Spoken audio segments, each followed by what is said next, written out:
Auzubillahi minash shaitanir rajeem. Bismillahir Rahmanir Rahim.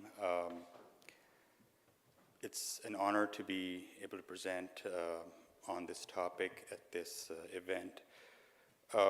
When I was asked to present on this topic, especially about water, there's a lot that's going on in the world right now. As Luminous have also said, we've been seeing a lot of catastrophes, disasters that are occurring. And frankly speaking, my goal today is to repeat some of those things that we kind of all know, but we don't sort of pay attention because we take a lot of things for granted. So with that being said, here's a couple of Quranic verses that I gathered about pure water. It is He who sends down water from the skies, you drink thereof, and thereof the plants upon which you pasture your beasts. Another verse that we have here is that, remember how it was when He caused inner calm to unfold you as an assurance from Him, and sent down upon you water from the skies, so that He might purify you thereby and free you from Satan's unclean whisperings, and strengthen your heart, and thus make firm your steps. So water has a very significant place in the Holy Quran and Hadith as well.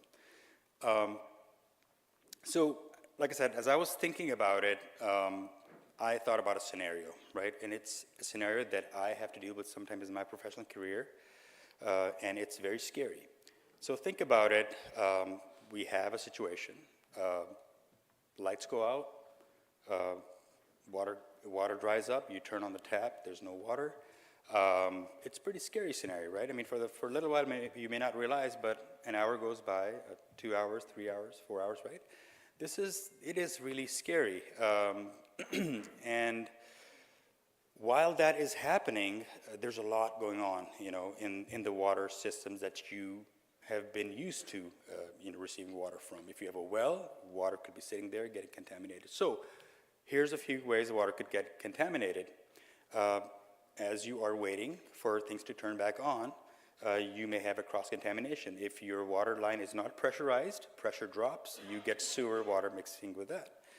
Your people that were supporting your water infrastructure, be it your municipal leaders, they may be panicking, they'll leave the office, they'll go home, pumps won't turn, water tanks won't turn over, game over, right? Extended power loss. You just don't know how long it's going to take for this stuff to come on, and this can just lead to over and over again, cause a problem. Now, then the panic sets in. You think about, okay, do I have water treatment? Do I have water storage? The longer the water sits idle, the worse its quality is going to be. And then all of a sudden, you panic and you start making these decisions. Okay, where am I going to go? Where am I going to get the water? What am I going to do, right? I mean, am I going to go and start at my pond that's right next door to my house? Think about that scenario. It's a very realistic scenario, right? So, as we think about all those things, this is a repeat of what we all learned in science class. Basically, there are a few ways water can get contaminated. It's a physical situation where sediment can get into the water, organic matter can get into the water. Water sits there, algae grows. That's organic matter. It's a physical piece of that. There's, of course, biological. Bacteria grows in untreated water, viruses, protozoa, and parasites. There's a reason why we don't drink from a pond right across our subdivision, right? And of course, the chemical and radiological contaminants. And this is very important because we live in a world where we are dealing with a lot of contaminants, pesticides, chemicals, radiological items that we have. We have stuff that's all over in our house, right? So the longer the water sits, the worse it's going to get. Okay, so let's get right into that. What am I going to do, right? Okay, first step, especially for drinking water, do not assume that water is clean, water is safe, right? If you go and assume that, you're going to get, it's just not the right way to start.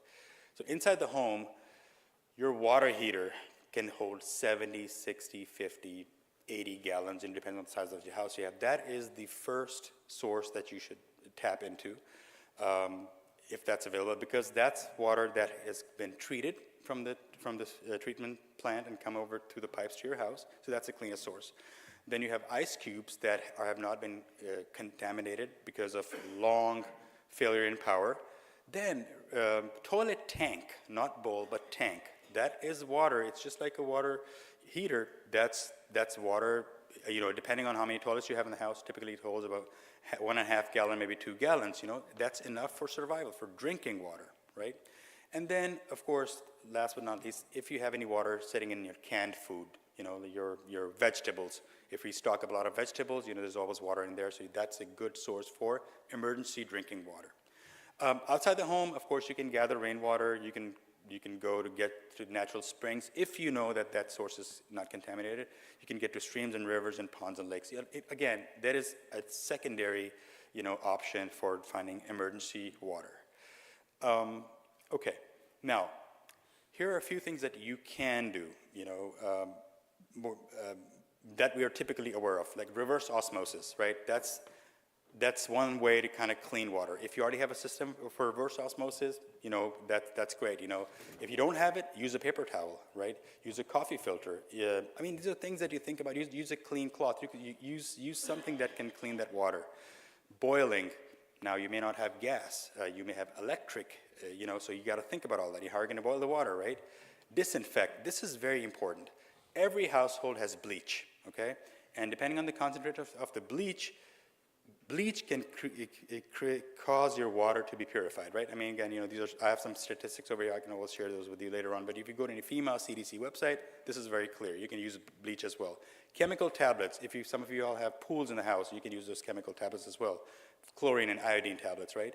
And of course, UV, solar is another way to disinfect. Again, these are all topics that can be further expanded, but again, this is important. Of course, distillation. We're very familiar with the distillation process. It's another way where you can make your drinking water safe. But again, it all requires your knowledge. I think one of the things I do want to emphasize when you leave this is look at your situation. Everybody has a situation. People have wells, some people have municipal water. Think what you're going to do when the lights go out, right? Or the water does not come in. Distillation is another one. We talked about that. Okay, what can you do beyond that? Pre-purchasing of bottled water, right? Emergency water. You can buy these filters from Amazon. You can buy these fancy pitchers. You can have, chemicals like for water purification tablets, that kind of stuff. Or you can build your own water treatment system. And that's something that I know Humanity First, we're working with them right now to kind of build these kind of, treatment systems. So again, the bottom line is assess your situation, see what works for you, and have a variety of options. What if this one doesn't work? I'm going to go to this one, right? So not to scare you, but in a way kind of to scare you, right? That's the plan here. Okay, now let's say you clean the water. In an emergency, you were able to use one of these methods to clean it. What are you going to do about it, right? Contamination is one of the major reasons why you don't even see it, that water is going to get contaminated. It's going to, it's not going to be usable. So have a system that is sustainable. You don't want to buy these, fancy things that you just run out and then all of a sudden you don't have clean water, right? It's good for short term, think long term, right? Glass or food grade plastics do a little bit better compared to other materials. Store in a cool, dry place. Usually basements are the best. Inspect and test. There are cleaning kits available online for you to test and inspect. Physically inspect the water as well as test the water. And of course, document the process. You want to teach this process to your loved ones, your wife, your kids, your parents, whoever's in your household, your community members, your elderly. You want to teach them what you learned, right? And then document it. What if you're not around? What if you get sick and you pass away? Do you want the others to survive or not, right? So that's documentation is very important. Get organized. And then, of course, like I said earlier, educate yourself. There are a lot of resources. In fact, there are so many resources that if you start looking at them, you'll get lost. And my goal today was not to make you lost in that abyss, but just see your own situation. Think of a scenario, prepare yourself. CDC, EPA, FEMA, they have developed so many items here, Take action. Build an emergency kit. Get educated. Do an emergency drill. We all work in our communities and we have fire drills, right? So why not having a drill that, hey, we're not going to have water one day, what are we going to do, right? Just do it at home. Do it at your masjid, right? That's something that we're trying with the Humanity First, with Amal Hamdia. I know at Baghi Ahmed, we have plans for that as well. And then practice, perfect, and document.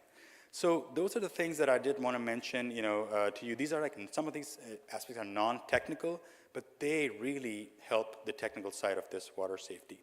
So with that, again, I was very much focused on the drinking water. I do want to acknowledge, all my resources. These will be available for you guys to take a look at, but they have it's a wealth of information. And if you have any questions, I'm always there to kind of answer, even so I'm in the state of Virginia, my brother lives in New York, so even your local Department of Environmental Quality has a lot of information for you available. So please review it and also, get educated. Now, let's talk a little bit about, there was one about potable, okay, I think I can briefly talk about that. So there's potable water and non-potable water. Potable water is drinking water. Non-potable water is stuff that you can use to wash and do all that. Rainwater, cisterns, if you have a house, you can always collect rainwater. It's not drinking water quality, but it can be used, it can offset your water demand. Typically in emergency, a person needs about a gallon per day per person. So think about it, a gallon per day per person. So, but the drinking water portion is only 20% of that. 80% of that water that you have, which is 80% of a gallon, basically 0.8 gallons, is for your other usages, cleaning, washing, sanitation, that kind of stuff. So think about other sources of water like rainwater, pond water, even, in some cases, even condensate from air conditioning that can be used as well, for that. So with that, I do want to, Jazakallah, for giving me the opportunity, Dr. Saab. And if we can, of course, entertain some questions as well. Take it, Jazakallah.